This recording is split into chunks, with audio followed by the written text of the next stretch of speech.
Leslie Vinjamuri joins me now to discuss this more. She's a senior lecturer on international relations at the University of London, also at Chatham House as well. Thanks so much for joining us on the programme. Thank you for having me. We can talk about Albuquerque in a bit more detail later on, but first of all, let's talk about the broader picture of what's at play here in the United States at the moment. The polls suggesting that Donald Trump and Hillary Clinton are pretty much neck and neck on the national scale, and yet they both have really high unfavourable ratings. How do they start to counter that? Do they keep taking chunks out of each other, or do they try and bolster their own self-image? Well, it's very difficult right now, I think, because, of course, Hillary Clinton isn't able to fully focus on the generals yet because she's still engaged in a two-front war. She's, of course, fighting in the primaries and really intensely engaged in the lead-up to California.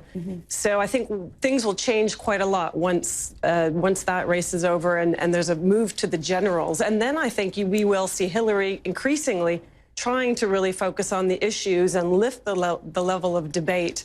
But it's going to be very intense because, of course, Donald Trump is playing by a different set of rules than we've seen in past general elections. It's been a remarkable race so far, but some voters might say that it's actually quite depressing to think that you're having to choose the lesser of two evils when it comes to November and voting. Is that a sort of a sad state of US politics? I think it will look very different once we get to the generals, because hopefully what we'll see is a greater effort in the Democratic Party to really bring together voters and it hinges on whether or not they can really increase the level of enthusiasm for the candidate that's selected. And of course, that's looking like it will be Hillary Clinton. But a lot of that depends on how much the party's able to come together. And so I think the numbers and the sort of favorability ratings are going to look very different in another couple of months than they do right now. You mentioned, of course, Hillary Clinton still in this nomination fight as well for the party.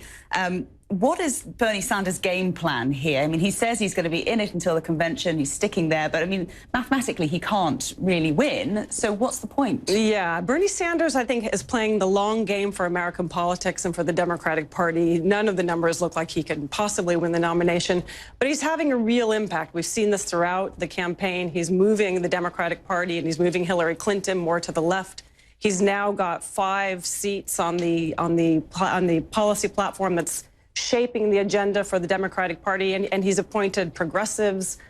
So he's having a real impact, and he's saying he's going to stay in it until the convention and really try to continue to shape the quality and the specific policies that form the future of the Democratic Party. And he's brought in, as we know, the youth voters. The question is whether or not, when the party is united around Hillary Clinton, people will come out and vote, whether Sanders voters will really come out and vote for Hillary Clinton. And we were just showing our viewers before the violent scenes that we saw in Albuquerque yesterday in New Mexico outside that Donald Trump rally. Donald Trump tweeting afterwards to say, great rally, we had a lovely time, off to California now. Do you think he's responsible for any protests that happen on his turf?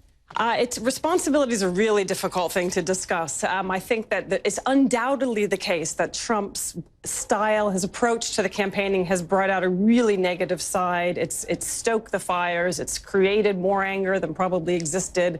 It's creating a backlash on all sorts of sides. He's lowered the level of the debate, and I think that's likely to go on. What we saw yesterday, which was very interesting, is Elizabeth Warren separately and Hillary Clinton adopting a similar line on his desire to see the housing market collapse prior to the Great Recession, and really is pursuing a similar line of attack. So I think, again, we're going to see a movement to try and take us away from this kind of politics that's been very negative, especially surrounding the Trump rallies. Okay. Whether he's responsible is he's undoubtedly sowing the seeds for a very negative kind of politics. He's definitely distancing himself from it at the moment. Leslie Vinjamuri, thanks so much for coming in. Thank you very much on that. Thank you.